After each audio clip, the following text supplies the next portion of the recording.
أعوذ بالله من الشيطان الرجيم.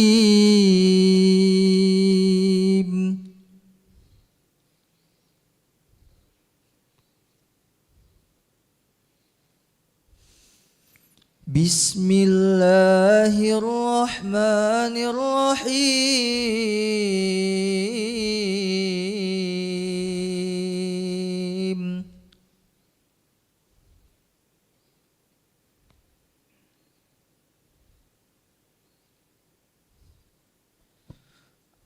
لقد كان لكم في رسول الله أسوة حسنة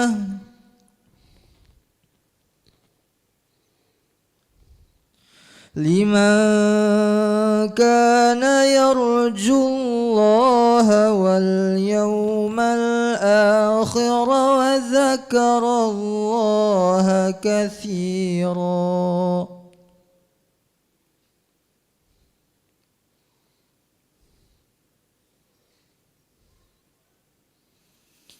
ولما رأى المؤمنون الأحزاب قالوا هذا ما وعدنا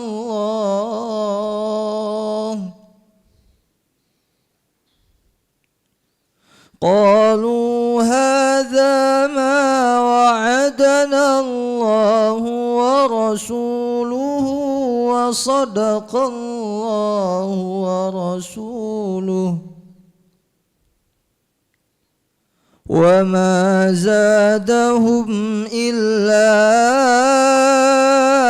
إيمانا وتسليما.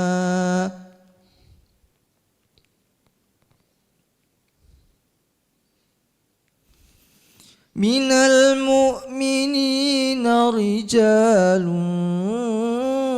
صدقوا ما عاهدوا الله عليه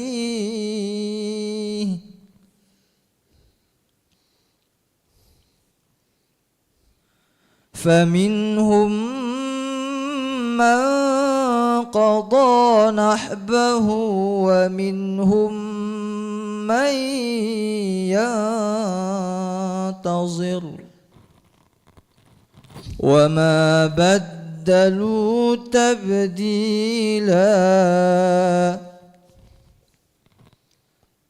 ليجزي الله الصادقين بصدقهم ويعذب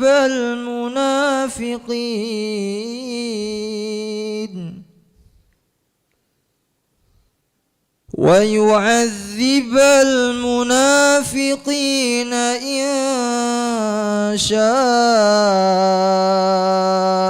أو يتوب عليهم إن الله كان غفورا رحيما. صدق الله العظيم. السلام عليكم ورحمة الله وبركاته. Waalaikumsalam warahmatullahi wabarakatuh. Alhamdulillah telah kita dengarkan tadi bacaan dari Akhina Mustafa. Semoga apa yang beliau bacakan dapat kita perhatikan dan juga menjadi amal untuk menggapai ke dalam surganya Allah Subhanahu wa taala. Oke, agenda selanjutnya masuk kepada agenda inti kita, yaitu materi yang akan disampaikan oleh Prof. Dr. Yuwono M. Biomed. Kepada beliau waktu dan tempat kami persilahkan. Terima kasih. Bismillahirrahmanirrahim. Assalamualaikum warahmatullahi wabarakatuh. Alhamdulillah. Alhamdulillahilladzi arsala rasulahu bil huda wa dinil haqq liyudhhirahu 'ala dini kulli wa kafa billahi syahida. Asyhadu an la ilaha illallah wa asyhadu anna Muhammadar Rasulullah. Allahumma shalli 'ala sayidina Muhammad wa 'ala ali sayidina Muhammad فقال تعالى أعوذ بالله من الشيطان الرجيم لقد جاءكم رسول من أنفسكم عزيز عليه ما عنتم حريص عليكم بالمؤمنين رؤوف رحيم. Sungguh telah datang seorang Rasul dari kalangan kalian sendiri. Rasul itu merasakan penderitaan kalian. Rasul itu sangat menginginkan kalian semua beriman dan kalian selamat. Rasul itu pemaaf dan penyayang kepada kalian semua. Surat At-Taubah ayat yang ke-128. Hadirin jamaah rahimakumullah. Malam hari ini mohon maaf tadi agak terlambat beberapa saat, tadi juga dari maulid. Sekarang juga ini kajiannya maulid. Cuman melihat yang hadir ini dosisnya ditingkatkan 3 kali lipat. Nah ya, kira-kira itu. Baik, perhatikan ayat yang saya baca tadi menggambarkan tentang kepribadian Rasulullah Muhammad sallallahu alaihi wasallam. Secara ringkas disebut di surat 68 ayat yang keempat. 68 ayat keempat bunyinya adalah, ya sangat jelas, wa innaka la'ala khuluqin azim. Ya, Muhammad engkau berada dalam benar-benar la'ala khuluqin azim, benar-benar berada dalam akhlak yang paling tinggi. Paling tinggi. Oke, paling tinggi. Akhlak yang paling tinggi tadi dirinci menjadi berapa bab tadi? 1, Nabi Muhammad itu merasakan penderitaan kita. Saya sampaikan ini penelitian di dunia. Dari seluruh penelitian di dunia disimpulkan selama 70% perjalanan manusia di dunia, manusia ini rata-rata harapan hidupnya, life expectancy-nya, harapan hidupnya sekitar 76 tahun. 76 tahun di seluruh dunia ini. Kalau Indonesia baru mencapai 73. Dunia rata-rata 76. Dari 76 tahun tadi, itu 70%-nya adalah menderita. Ini sudah diteliti. Ya, kalau antum semua ternyata 70%-nya bahagia, pecahnya agak nyemelo dari penelitian ini. Ya. Jadi penelitiannya tetap ada penderitaan yang jumlahnya 70%. Dari mana? Saya sampaikan secara ilmiah.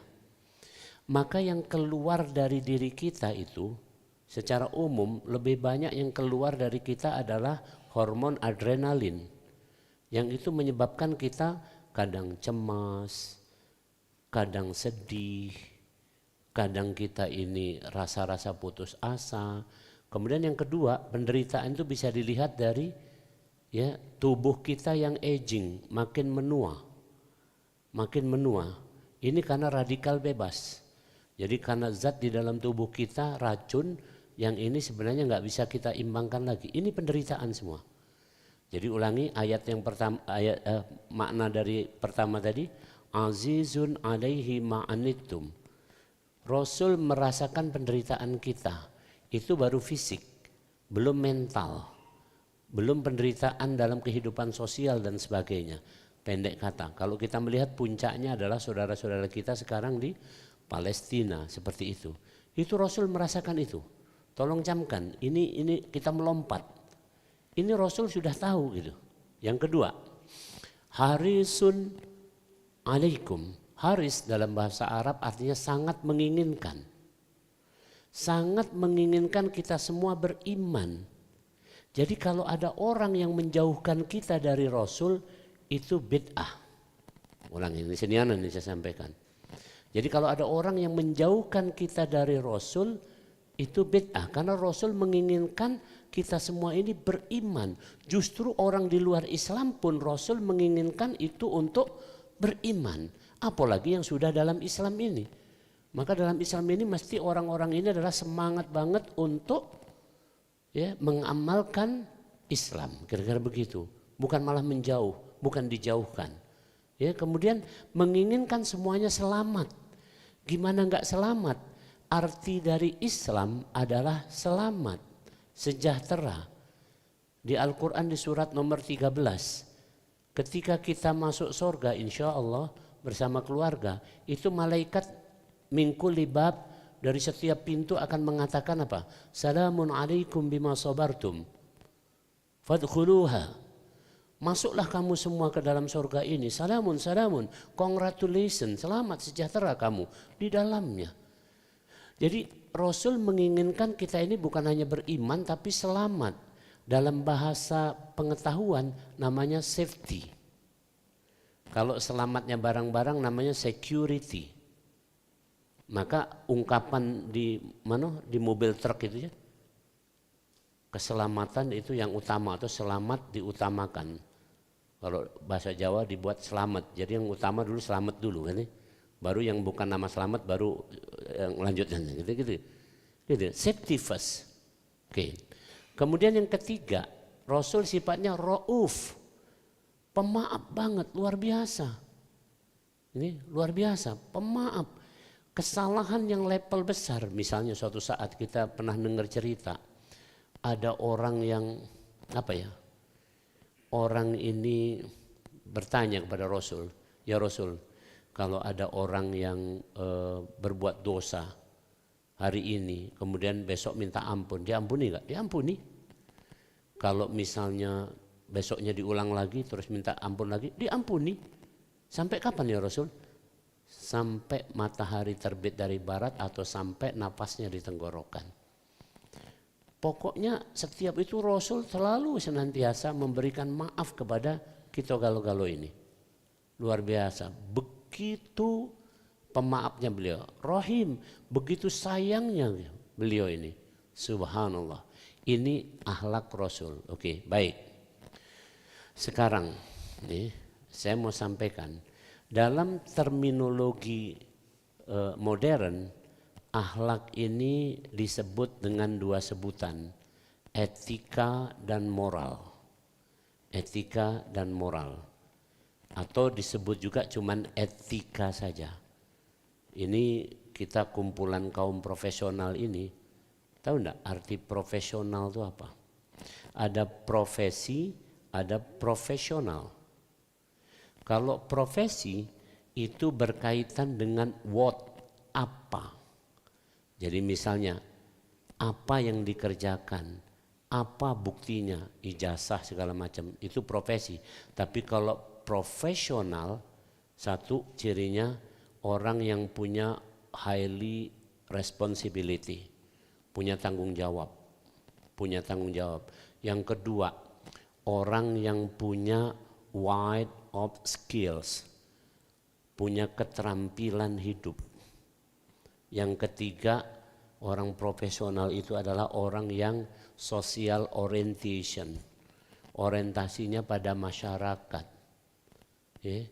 Yang keempat, orang profesional itu have a value, punya nilai yang dianut. 3 hari yang lalu Dahlan Iskan menulis tentang agama ChatGPT.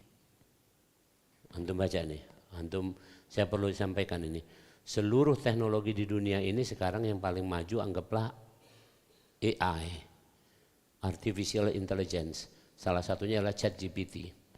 ChatGPT itu kemarin mengeluarkan rilis waktu ditanya oleh Profesor Sutiman dari Universitas Brawijaya, itu temannya Dahlan Iskan. Tanya dia, agama mana yang paling tepat, kira-kira begitu. Maka direview lah semua agama.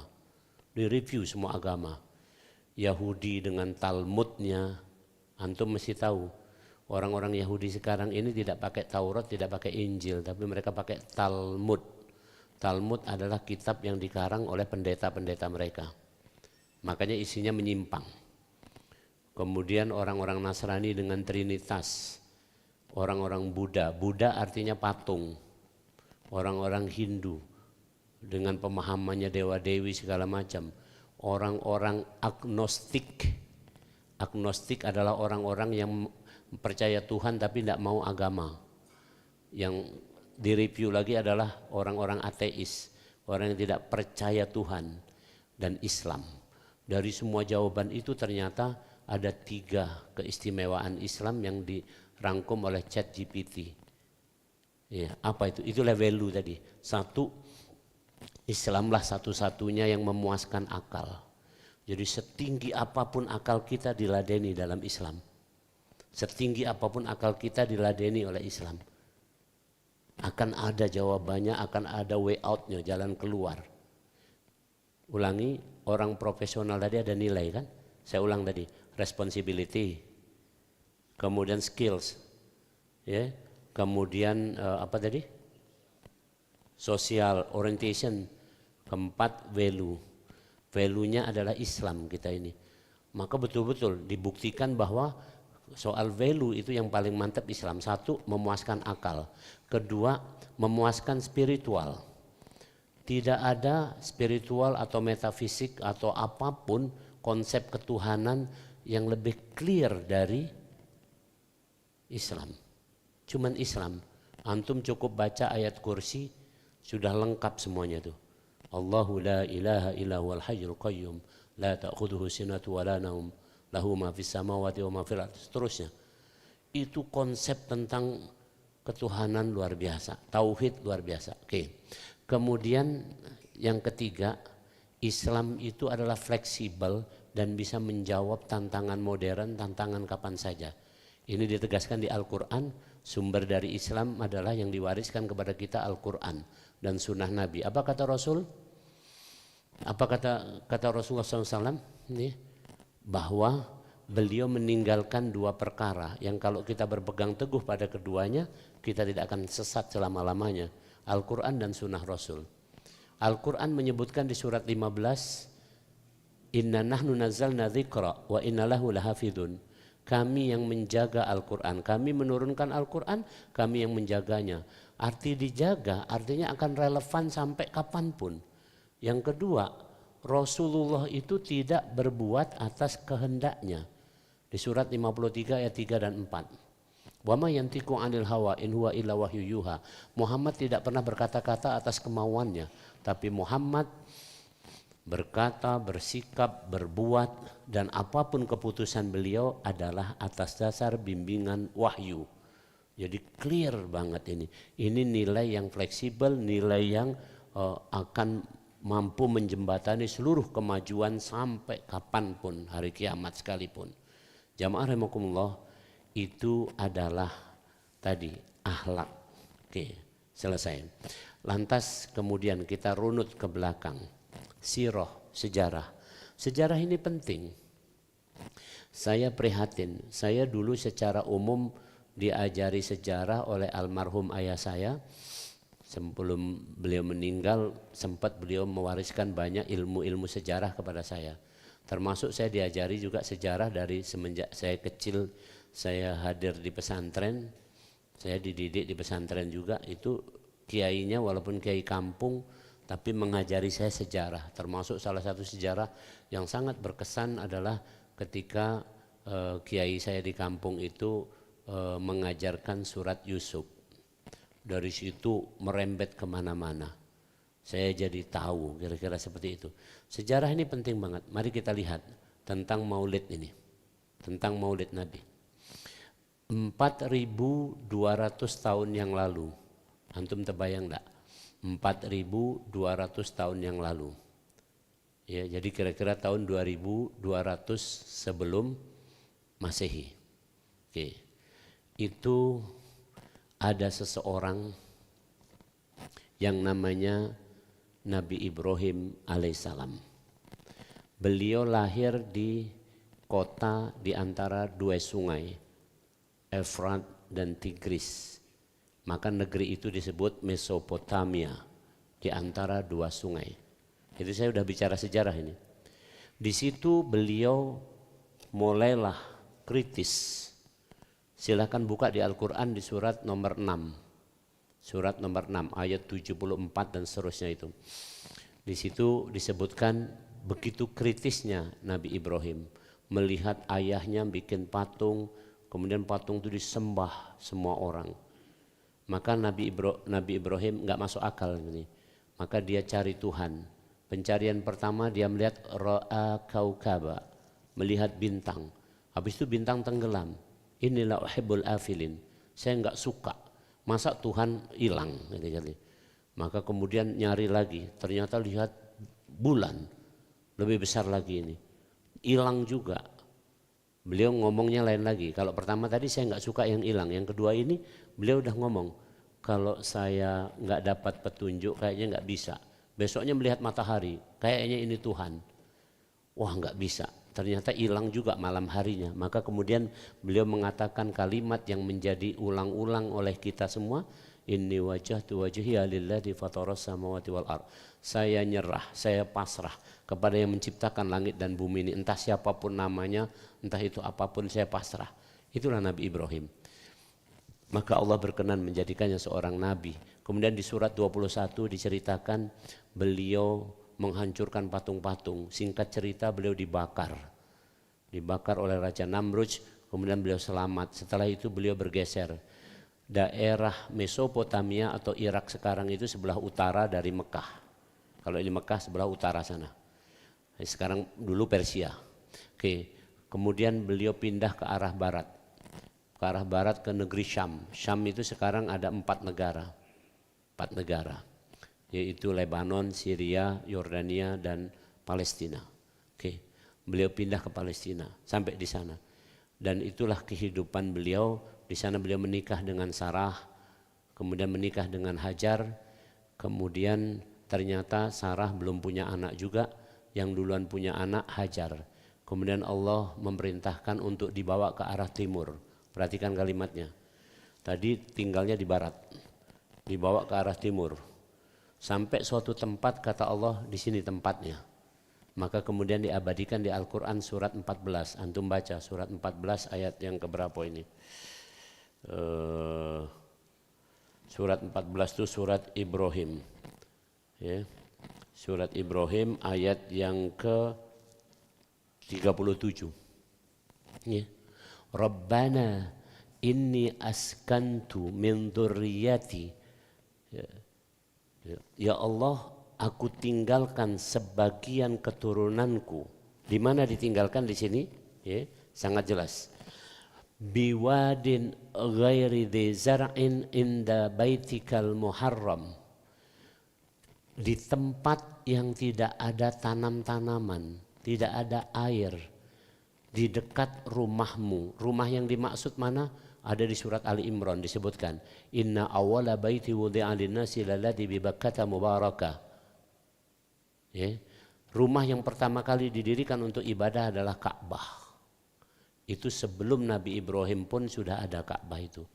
Bahkan dalam para ulama menyimpulkan sebelum Nabi Adam pun sudah ada rumah itu kira-kira. Yang sekarang namanya Ka'bah, 16 kali 16 meter. Oke, jamaah rahimakumullah.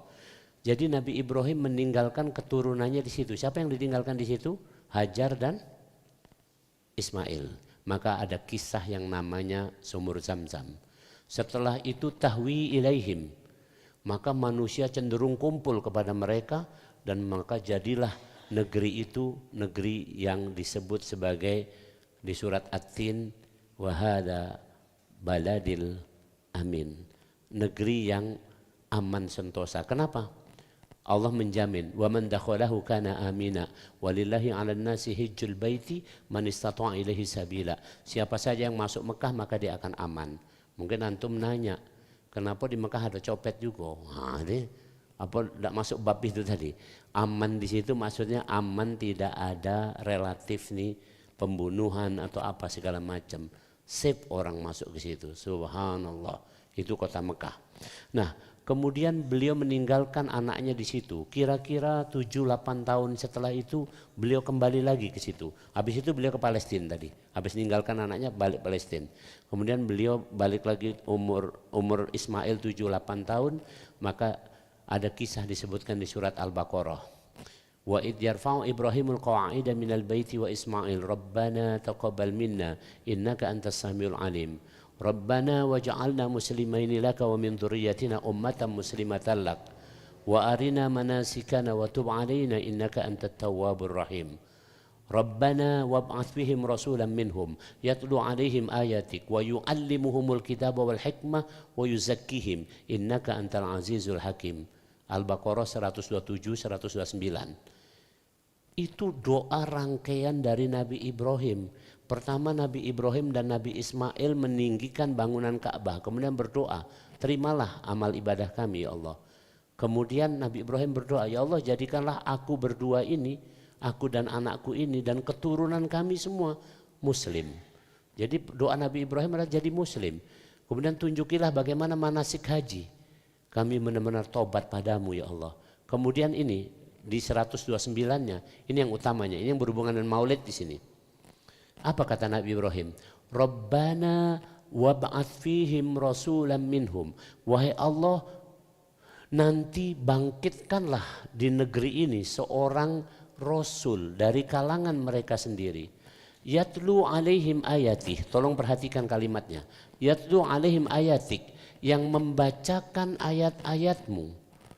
Wa yu'allimuhumul kitab wal hikmah, yang mengajarkan kitab dan hikmah. Wa yuzakkihim, dan membersihkan jiwa mereka. Doa Nabi Ibrahim ini dikabulkan 2700 tahun kemudian. Tepatnya kira-kira tahun 571 Masehi. Ketika lahir seorang anak yang kemudian diberi nama Muhammad. Antum paham ini kira-kira ini? Ini pertanyaan tadi. Nah, lahirnya Nabi Muhammad ternyata jawaban doa ini persis tigoiko yang diminta tadi sama. Apa tadi yang diminta? Satu, yatlu alaihim ayati. Yang kedua, wa yu'allimuhumul kitab wal hikmah. Itu permintaan Nabi Ibrahim. Mengajarkan kitab dan hikmah. Yang ketiga, wa yuzakkihim, membersihkan jiwa. Ternyata menurut Allah redaksinya bukan itu. Redaksinya bukan itu, tapi redaksinya adalah disebutkan di Al-Quran, antum buka di surat 3 ayat 164 dan di surat 62 ayat yang kedua. Sama isinya. Laqad manallahu 'alal mu'minin id ba'atha minhum rasulan min anfusihim yatlu 'alaihim ayati wa yuzakkihim wa yu'allimuhumul kitaba wal hikmah. Perhatikan, urutannya ditukar oleh Allah. Pertama membacakan ayat Allah, kedua membersihkan jiwa, ketiga baru mengajarkan kitab Al-Quran dan mengajarkan hikmah, sunnah. Itu tafsirannya, clear sudah. Ulangi, Nabi Ibrahim mintanya tadi membacakan ayat Allah, mengajarkan ilmu dan hikmah, kitab dan hikmah. Yang ketiga membersihkan jiwa, itu permintaan Nabi Ibrahim. Dijawab oleh Allah, membacakan ayat Allah, sama. Yang kedua membersihkan jiwa, baru mengajarkan kitab dan hikmah. Dari sini ini namanya adab, maka keluarlah namanya adab sebelum ilmu. Bersih dulu jiwa, baru ilmu, itu urutannya. Kalau Nabi Ibrahim tadi doanya ilmu dulu baru adab, kira-kira doanya waktu itu. Doa 2700 tahun, maka dikabulkannya enggak begitu. Nah, inilah yang disebut tarbiyah, pendidikan. Maka Nabi Muhammad disebut sebagai murabbi. Rabbinya adalah Allah, murabbinya adalah Rasulullah Muhammad sallallahu alaihi wasallam. Mutarabbinya adalah manusia seluruhnya. Wa ma arsalnaka ila kafatan linnas. Muhammad, engkau diutus untuk seluruh manusia, di surat 34 ayat 28. Jadi kalau begitu kita semuanya adalah murid-murid dari Rasulullah Muhammad SAW. Tapi jangan salah paham, jangan lantas nanti seperti ada satu kelompok tuh yang senangnya pokoknya kalau tidak dicontohkan Rasul namanya bid'ah. Kalau tidak Rasul ini, padahal kita sendiri sudah punya dalil. Apa dalilnya? Sangat clear. Siratal ladzina an'amta alaihim. Antum tahu an'amta alaihim itu apa? An'amta alaihim itu ada disebut di Al-Quran surat nomor 4 ayat 69. An-nabiyyin as-siddiqin as-syuhada as-salihin. Jadi kalau kita mau belajar itu enggak langsung pada Nabi, melewati 4 kelompok ini dulu. Apakah kita ketemu Nabi? Enggak. Berarti kita enggak belajar langsung dari Nabi. Apakah kita menemui siddiqin? Orang-orang yang selevel Abu Bakar Siddiq. Abu Bakar banyak, di Palembang ini juga banyak. Tapi bukan Abu Bakar Siddiq, tidak ketemu gitu. Syuhada, apa kita galak ke Palestina ketemu sama siapa? Ismail Haniyeh almarhum dan segala macam, kan enggak. Nih, yang kita ketemu adalah solihin. Orang-orang soleh. Inilah kita belajar ada solihin sini, Ustaz solihin ada tuh. Solihin ada galau nih. Ini orang soleh, kita semua orang-orang soleh. Maka dari awal ya yang dibina itu adalah, coba kita urutkan. Apa yang dibina kepada kita semua ini? Yang dibina kan pertama adalah ya terbentuknya fardul muslim, saksiyah Islamiyah dengan 10 muasofat, dengan 10 karakter. Kemudian habis itu binaul baitil muslim, proyek membentuk rumah tangga Islam. Saya pingin yang ada di sini kalau sudah berumah tangga, sudah kalau ya? Kalau sudah ya udah nak nambah-nambah dulu nih. Yang ini depan ini belum? Tidak boleh ngundang aku lagi nih kalau tahun depan ini sih. Oke.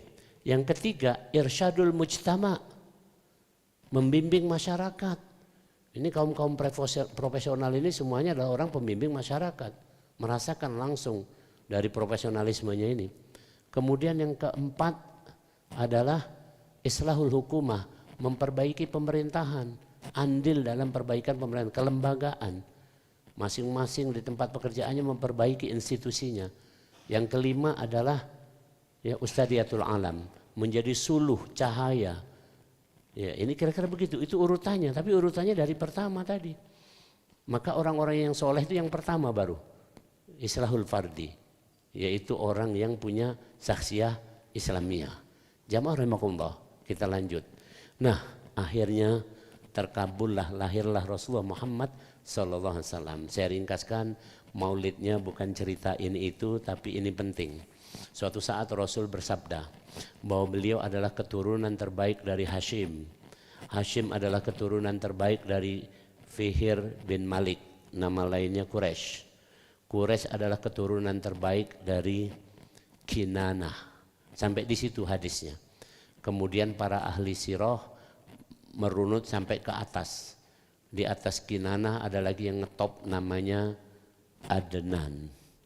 Di atas Adnan itu cukup sampai Adnan, tapi dirunut lagi ke atas sampailah kepada Ismail. Inilah runutnya. Ini clear. Jadi kalau mau jadi pemimpin mesti jelas asal usulnya, sejarahnya. Kita sudah merasakan di dunia ini, baik di Indonesia maupun di tempat-tempat lain itu banyak pemimpin yang nggak jelas asal usulnya, benar? Ini belum asal usul profesionalnya gitu. Saya kasih contoh, saya seorang dokter ahli, maka saya punya surat izin praktek. Sebelum dapat izin praktek saya harus punya surat sertifikat kompetensi. Itu urutan di bawahnya. Sebelum punya surat sertifikat kompetensi saya harus punya surat tanda registrasi.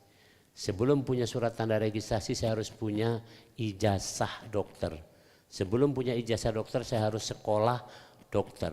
Runut tak kira-kira? Sekolah dokter dulu, jadi dokter, punya ijazah, baru punya STR, dari STR baru bisa punya Serkom, dari Serkom baru punya SIP, dari SIP baru praktek. Sekarang banyak nggak orang nggak jelas itu, ngaku profesional tapi ada yang kebolak-balik. S2 dulu baru S1, mana lah calon daftarnya deh. Atau orang punya ijazah abal-abal dan sebagainya. Kemarin ada insiden yang cukup memalukan ini. Salah satu universitas negeri di Indonesia didegradasi dari level akreditasi A menjadi C. Gara-gara memalsu profesor abal-abal. Dan ini akibat ketidakprofesionalisme. Salah satu adalah korban dari salah satu anak petinggi negeri ini. Anak petinggi negeri ini salah satunya mendapat profesor dari situ. Anak petinggi negeri ini melenggang dengan nyaman, tapi universitas itu hancur. Anda bisa bayangkan ini kan. Ini kalau ketika sejarahnya itu enggak jelas. Maka Rasulullah itu sejarahnya sangat jelas, clear. Oke, lanjut. Kemudian ketika Rasul lahir, itulah yang sekarang dijadikan tradisi sebagai akikah. Akikah bukan hanya tradisi, tapi juga adalah sunnah Rasul. Ini, coba antum baca dalam sejarah itu. Maka Abdul Muthalib kakeknya menggendong beliau keliling di Ka'bah itu sampai masuk ke dalam Ka'bah. Kalau sekarang kita marhaban. Jadi senang-senang lah itu. Gembira, pertama gembira jelas, sampai Abu Lahab aja gembira dengan Nabi. Kemudian yang kedua digendong keliling, kemudian diberi nama yang terbaik. Kemudian yang lain lagi, kalau Rasul menyebutkan ya, salah satunya memang kambing. Sebelum masa Rasulullah itu orang kalau akikah itu motong kambing, kemudian darahnya dipoletkan ke bayi supaya terhindar dari katanya jin atau apa.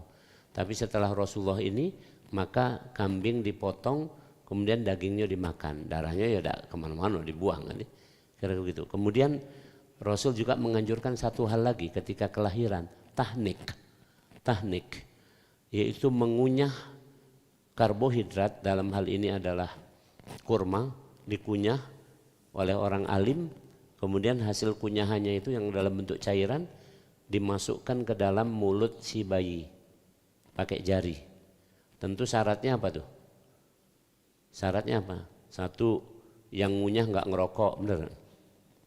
Ya kalau ngerokok nanti pas dimasukkan ke situ, gudang garam ini. Nah ini antum nih ingat-ingat ini benar-benar ini saya. Ini kan modern aja. Masukkan situ, kemudian ya apa fungsinya? Ada 3. 1, menguatkan rongga mulut. Kedua, melancarkan bahasa, fasih.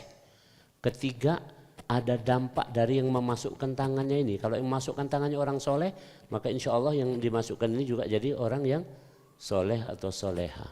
Paham untuk itu? Jadi inilah yang dilakukan, maka gembira.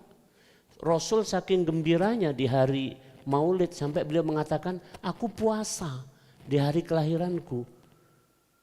Jadi ini dalilnya, kalau mau dihitung, ini Ustadz Hadi Dayat menjelaskan dengan sangat bagus. Kalau ditanya hukum maulid, tidak kati memang. Hukum tidak disandarkan pada entitas, pada wujud. Kelahiran itu tidak ada hukumnya. Yang ada hukum adalah perbuatan.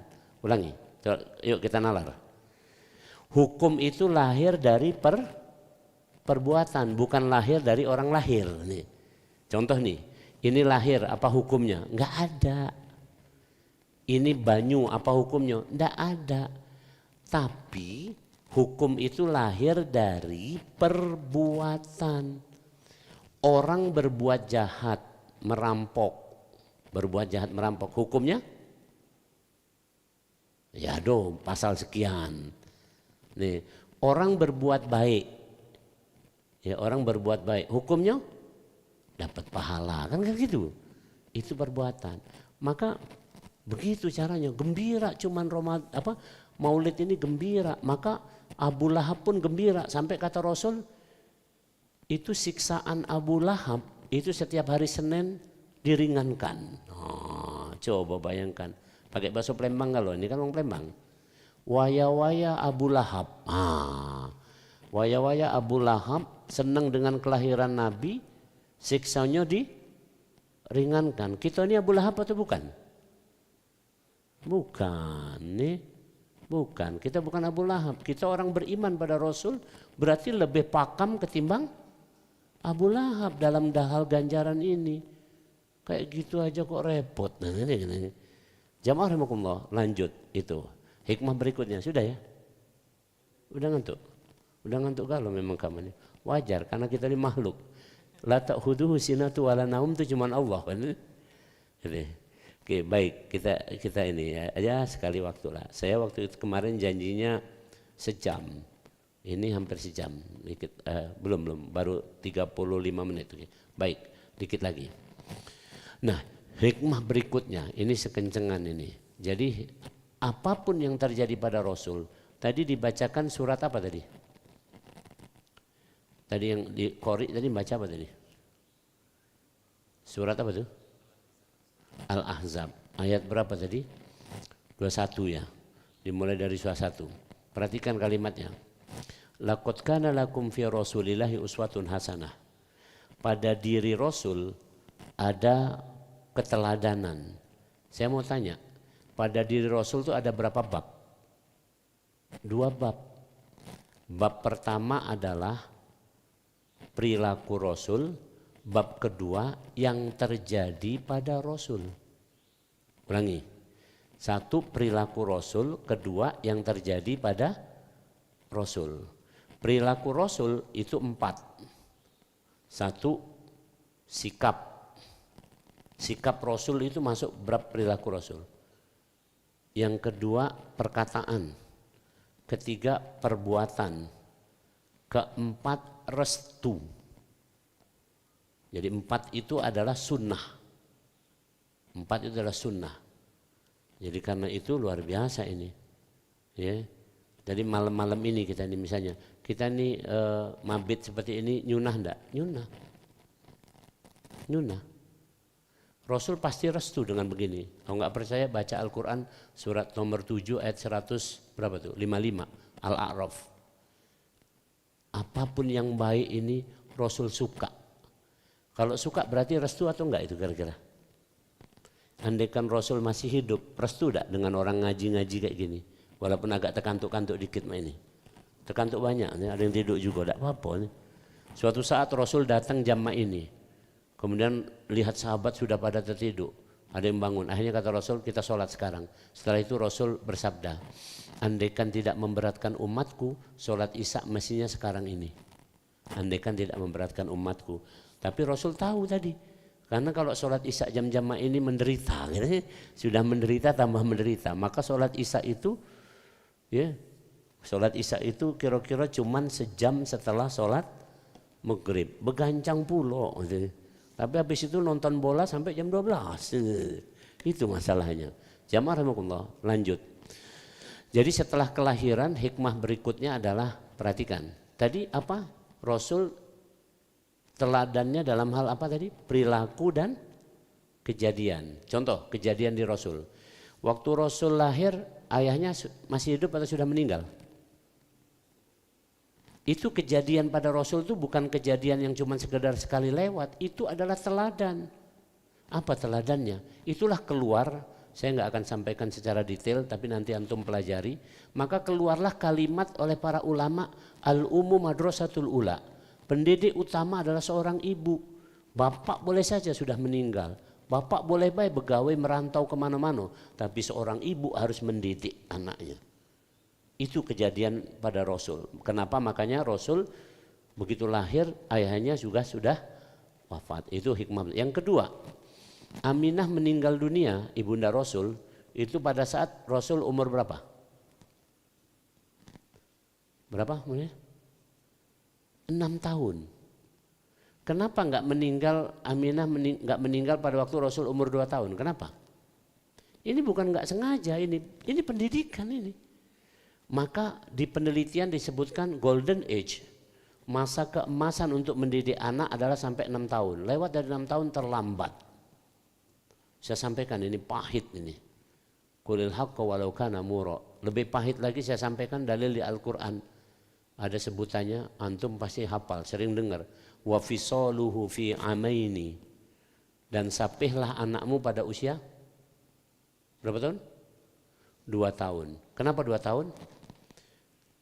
Bayi baru lahir sampai 2 tahun, otak baru tumbuh. Perhatikan kalimatnya. Jadi otak manusia waktu lahir itu belum 100%. Menjadi 100% pada usia 2 tahun.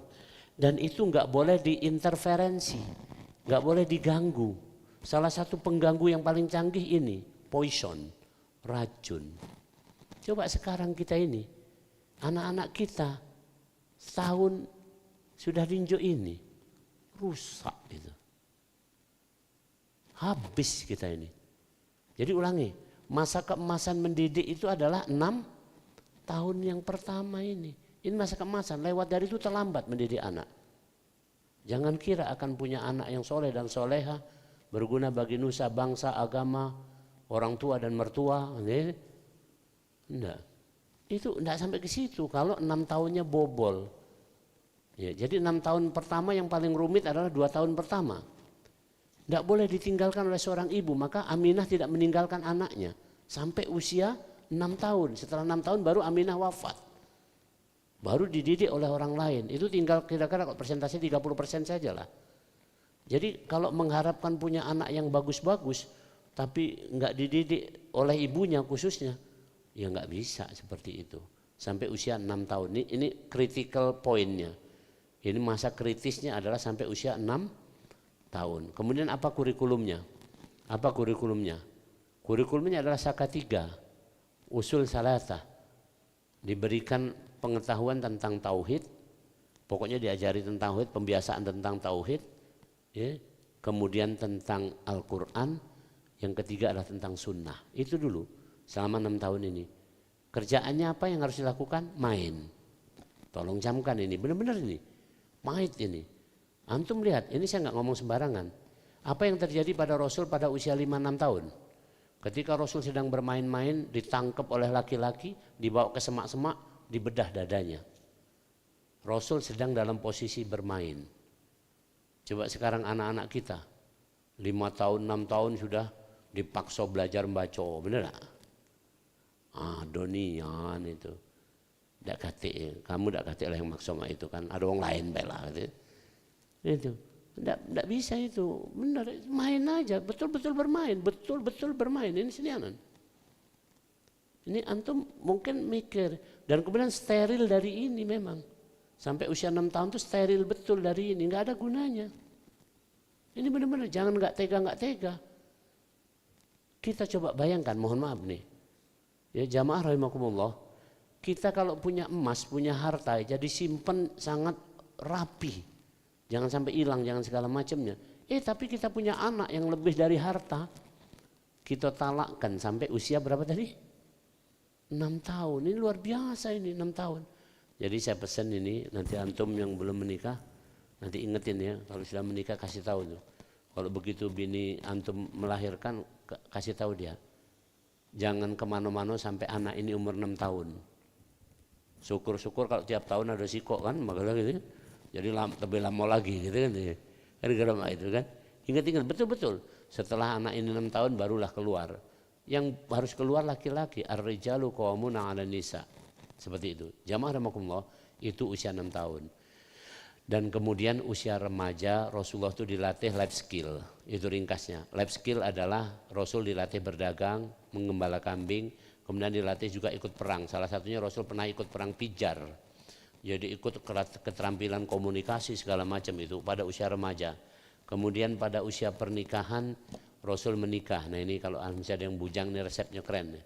Saya kasih resep di sini. Ini resepnya apa nih? Cara nyari bini. Ya cara nyari bini. Kalau yang sudah hado ya sudah apa boleh buat nih. Nih perhatikan kalimatnya. Kalimatnya ini. Karena kata Rasul ibumu. Ada berapa ibu? Bukan ibunya Tigo. Nih.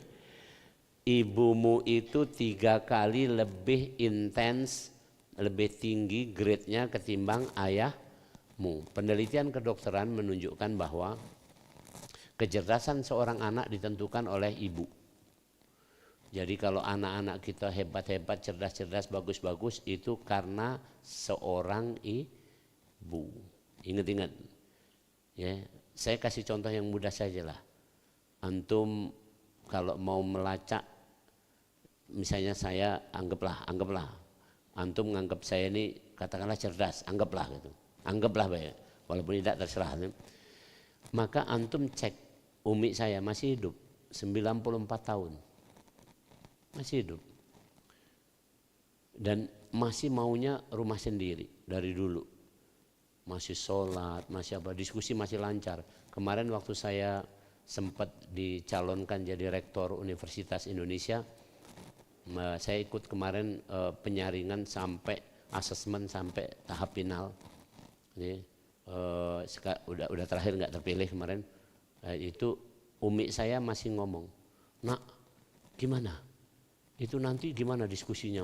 Coba bayangkan umur 94 masih ngajak ngobrol itu. Bukan 94 itu lalu lupa. Itulah ibu saya yang melahirkan saya. Tadi ibumu. Maka dalam kedokteran seorang istri itu adalah punya kualitas 3 kali dibanding suaminya dalam melahirkan anak-anaknya. Rasul menikah sama siapa coba? Khadijah. Rasul hanya punya anak dari Khadijah. Maka keturunan dari Rasul jaminannya dari siapa? Khadijah. Khadijah siapa? Pernah baca sejarahnya? Orang yang jenius. Orang yang jenius. Maka syarat untuk tahu dia adalah bagus atau enggak bagus, kata Rasul ini. Tolong camkan yang masih bujang. Ya. Walud wadud, itu kata Rasul. Walud wadud. Istri yang bagus, calon istri yang bagus adalah walud, pacak beranak. Itu biar mudah, Pak. Yang kedua, penyayang. Kenapa penyayang? Karena penyayang itu sudah meliputi kecerdasan. Jadi perempuan yang penyayang pasti cerdas. Oke, walud wadud. Saya ajarin lagi. Mak mano cara ngetesnya? Nah, kamu tes dulu. Pacaran, ngecup atau tidak perlu. Cukup dilihat datanya. Saya kasih contoh, saya nggak pingin kena pasal 61 ayat 2. Tahu antum pasal 61 ayat 2? Lima taqulu nama la taf'alun. Kenapa kamu cuma ngomong tapi nggak bisa meraktekkan? Saya praktekkan tuh waktu bujang. Bagaimana caranya? Saya lihat datanya aja. Calon istri saya dulu adalah anak ke-12 dari 13 bersaudara.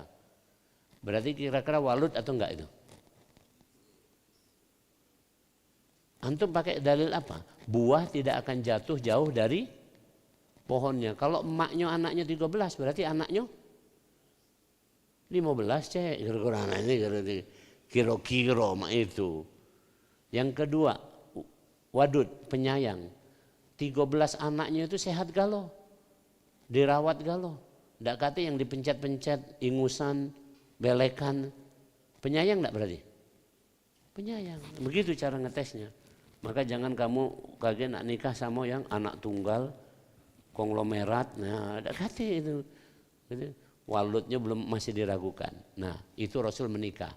Dan terakhir, malam ini kita bicara tentang maulid. Pesannya adalah tentang umur 40.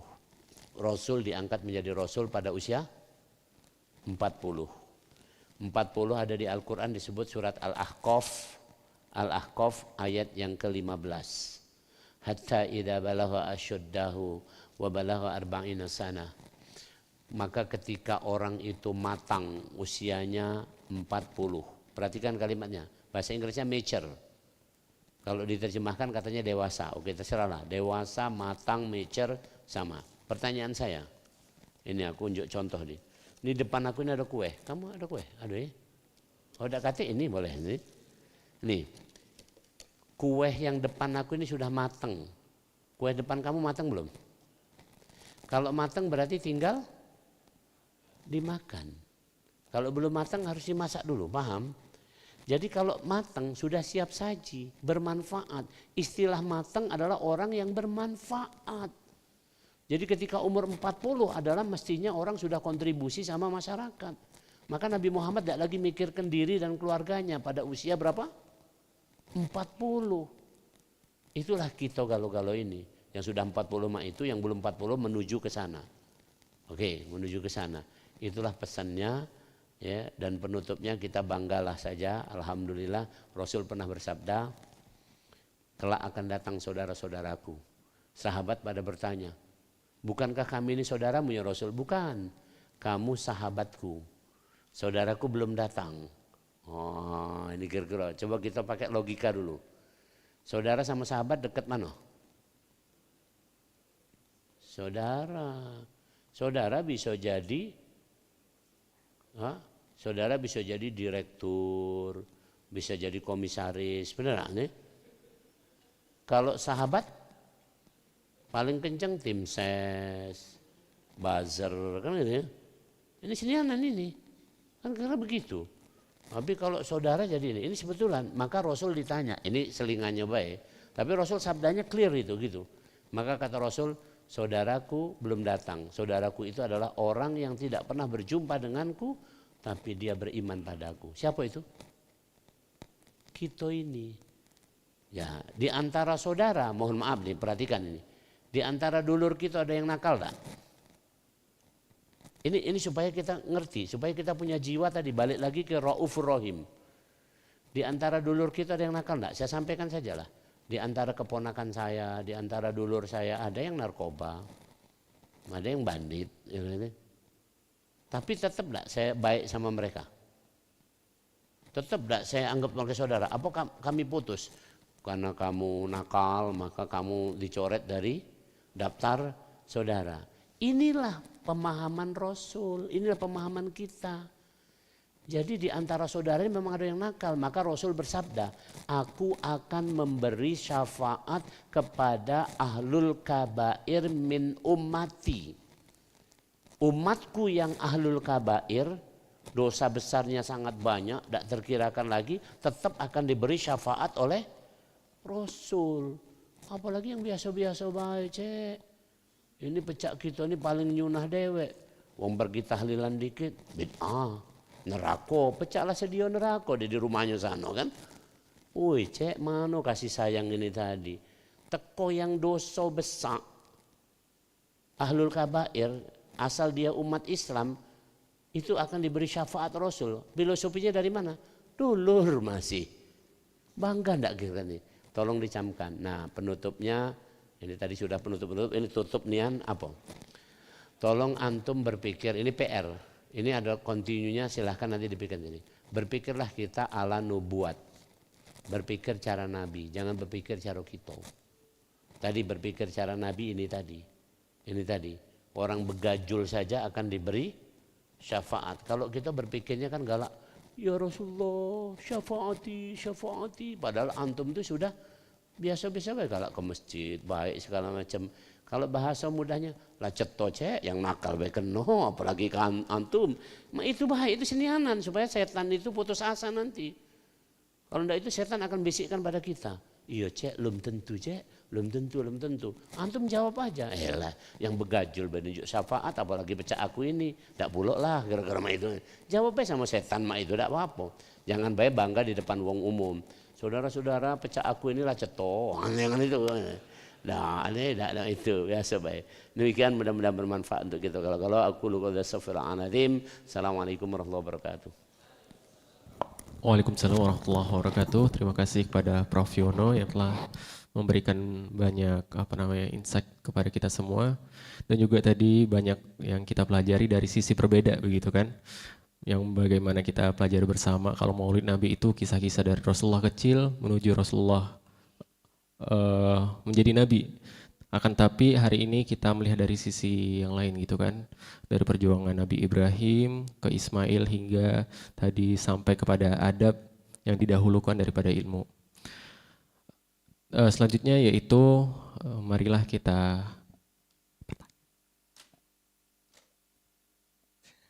ada pertanyaan.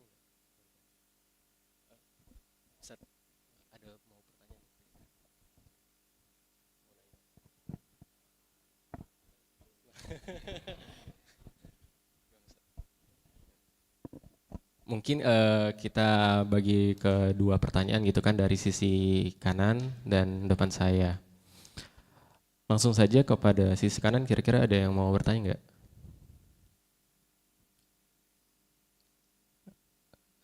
Sepertinya tidak ada. Mungkin dari Ustadz Solihin.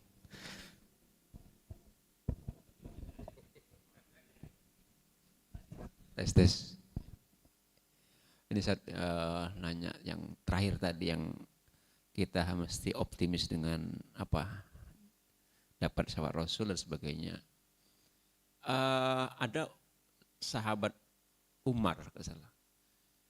Beliau pernah pesimis. Jangan-jangan aku yang jadi yang ke neraka itu, katanya. Nah artinya beliau punya sifat pesimis. Nah ini bagaimana kalau antara hubungan optimis dan pesimis itu? Kalau anak sih pesimis itu bisa membangkitkan semangat ibadah juga dalam konteks introspeksi diri setelah ibadah selama ini. Nah, selain nggak boleh pesimis gitu. Artinya berbaik sangka pada Allah, berhusnuzon gitu tentang masalah ibadah itu. Nah ini gimana konteks ini? Baik. Sebenarnya begini, itu benar kalau yang disampaikan Ustadz, yang kami sampaikan tadi gini. Kalaupun orang itu masuk neraka karena dosa-dosanya, maka tetap dapat syafaat. Itu hadisnya clear. Jadi sempat Rasul itu nanti suatu saat sujud dan kemudian beliau disuruh bangun dan ditanya, apa yang kamu inginkan? Yang aku inginkan adalah orang yang punya la ilaha illallah dikeluarkan dari neraka. Jadi yang Pak disampaikan oleh sahabat tadi sebenarnya bukan pesimis, tapi bisa bae dia itu masuk neraka dulu baru kaget masuk surga dengan syafaat Rasul. Apakah ini bisa dibenarkan? Bisa. Ini unsur kehati-hatian. Asal ini sifatnya kehati-hatian. Jangan yang sifatnya skeptis. Saya pakai bahasa ilmiah. Skeptis itu bahasa Palembangnya dak cayo. Misalnya kan beda antara dak cayo syafaat dengan kehati-hatian. Jadi sahabat tadi ini kehati-hatian. Jadi Ustadz gitu kalau ini kehati-hatian boleh. Tapi kalau ini skeptis atau dak cayo tadi tidak boleh. Karena apapun yang datang dari Rasul itu nggak mungkin itu adalah kebohongan. Beliau adalah orang yang jujur. Oke. Yang kedua, dalil dari hadis yang ini. Tolong camkan betul ini. Optimisnya lagi ini dalil dari hadis dan dari Al-Quran. Pernah dengar Sayyidina Umar pernah ditanya, siapa orang yang paling kau cintai setelah Allah?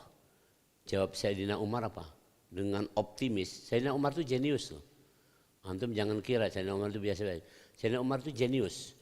Tinggi, besar, pinter perang, kayo rayo, ganteng, jenius. Mana? Ngumpul di dia kalau bacaannya kan. Oke. Apa kata Sayyidina Umar? Oh, tentu saja setelah Allah aku dulu. Maksudnya Sayyidina Umar. Enggak, kata Rasul yang benarnya itu setelah cinta pada Allah maka cinta kepada Rasul. Itu dalilnya di mana? Antum hafal ayat ini. Surat At-Taubah ayat 24. Kul in kana aba'ukum wa abna'ukum wa ikhwanukum nasur wa asyaratukum wa amwalun iktaraftumu wa tijaratan takshawna kasadaha ahabba ilaikum minallahi wa rasulih. Ya, jadi apakah anakmu, kerabatmu segala macam ini harta bendamu, kedudukanmu lebih kamu cintai ketimbang Allah dan Rasul? Tunggu baik. Nah, dari situ optimis. Bahkan sampai mohon maaf nih, hadis satu lagi, tambahkan lagi nih. Kita tidak masuk surga gara-gara apa? Amal kita, tapi gara-gara kasih sayang Allah. Sekarang pertanyaan saya, kasih sayang Allah itu kira-kira yang sudah jelas itu kepada siapa? Antum tahu dalil surat Al-Ahzab tadi kalau diteruskan ayat 58? Innallaha wa malaikatahu yusholluna. Allah saja bersolawat kepada Rasul. Maksudnya Allah itu memberikan kasih sayang kepada Rasul yang sudah cetok. Ada tidak dalil selain Rasul yang innallaha wa malaikatahu yusholluna ala nabi? Misalnya nggak usah sama-sama Nabi lah. Ala Nabi Isa, ala Nabi Musa. Tidak katik dalilnya yang ada kepada ala Nabi di situ maksudnya Nabi Muhammad. Jadi kalau boleh ini mohon maaf nih. Bahkan sampai orang yang awam itu sampai ada ngomong begini. Yang penting aku sudah sholat, selebihnya aku urusan Rasul lah. Kira-kira itu kan. Saking optimisnya percayanya. Kalau di Indonesia terkenal tuh ada waliullah. Siapa? Kiai Khalil Bangkalan. Itu Kiai Khalil Bangkalan itu waliullah tuh. Ya, Kiai Khalil Bangkalan itu dari Madura itu. Itu kalau suruh datang mentalkinkan orang atau tempat orang meninggal, dia ngomong gini aja, sudah pesan aja sama mayit nanti kalau ditanya malaikat suruh kasih tahu saya rombongannya Kiai Khalil Bangkalan. Gitu. Ini bukan sombong, antum harus mendalam ini, jangan dikira ini bid'ah nih, ingat ya. Ini mendalam banget ini kan.